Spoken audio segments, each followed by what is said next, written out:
பாருங்கள், நம்ம இன்றைக்கி கட்லா மீன் வச்சு தான் செய்ய போகிறோம். அதுக்கு சின்ன வெங்காயமும் பெரிய வெங்காயம் வெட்டி வச்சுருக்கேன். கொஞ்சம் கருவேப்பிலை, கொஞ்சம் வெள்ளைப்பூண்டு, 2 தக்காளி, கொஞ்சம் மல்லித்தழை. இதுதான் தேவையான பொருட்கள். எண்ணெய் ஊற்றிக்கோங்க. நம்ம நல்லெண்ணெய் மீன் குழம்பு வைக்கிறதுக்கு. கொஞ்சம் வெந்தயம், வெங்காயம். இப்போ நம்ம நறுக்கின வெங்காயத்தை சேர்த்துக்கலாம்.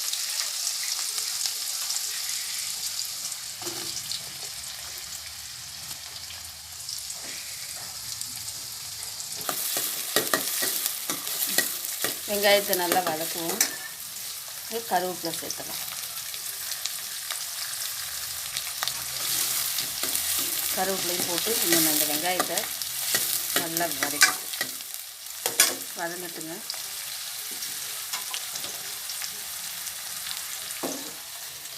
பாருங்கள், நான் புளி ஊற வச்சுருக்கேன்.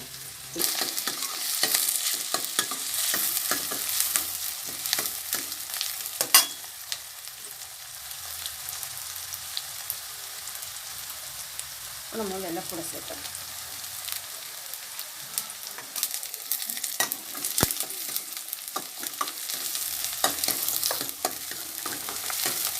வெள்ளைப்பூடை போட்டு நம்ம நல்லா வதக்கிக்கலாம். பாருங்கள், வெங்காயம் நல்லா வதங்கிச்சு. 2 தக்காளியும் சேர்த்தேன்.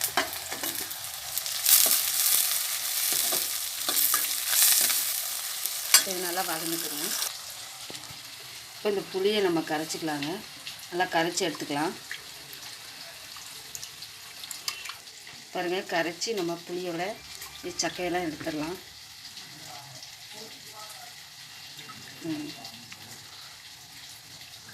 அவ்வளோதான்.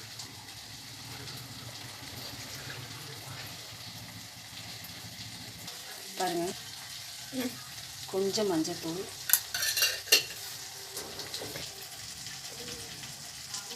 மல்லித்தூள்,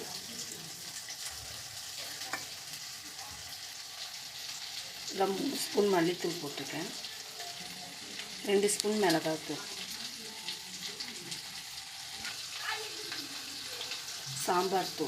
சாம்பார் தூள் போடுங்க.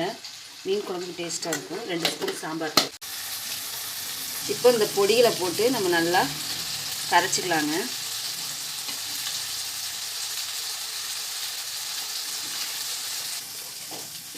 மசாலாவை நம்ம கட்டி இல்லாமல் அப்படியே கரைச்சிக்கலாம். அங்கங்கே கட்டி கட்டியாக நிற்கும். எல்லாத்தையும் கரைச்சி விட்டு நம்ம கரைச்சிக்கலாங்க.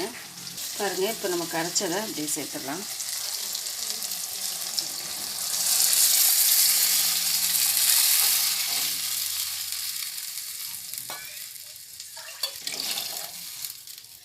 தேவையான அளவு உப்பு.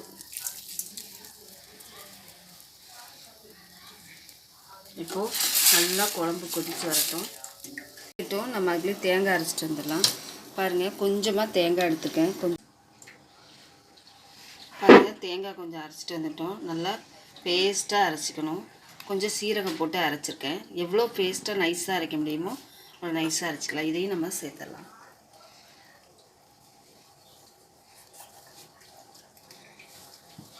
எல்லாம் சேர்ந்து நல்லா கொதித்து வரணும். நம்ம தேங்காய் அரைச்சி விட்டுட்டோம். இப்போ இதெல்லாமே நல்லா கொதித்து வரணும். கொதித்து வரட்டும். பாருங்கள், குழம்பு நல்லா கொதிச்சிருச்சு. இப்போ நம்ம மீனை சேர்த்துடலாம்.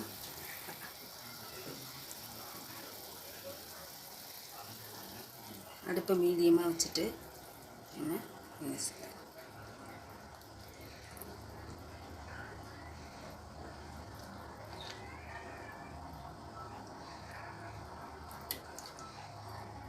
நம்ம மீனை சேர்த்துட்டு நம்ம கிளறக்கூடாதுங்க. நம்ம அப்படியே 10 நிமிஷத்துக்கு அப்படியே சிம்மில் வச்சிடணும்.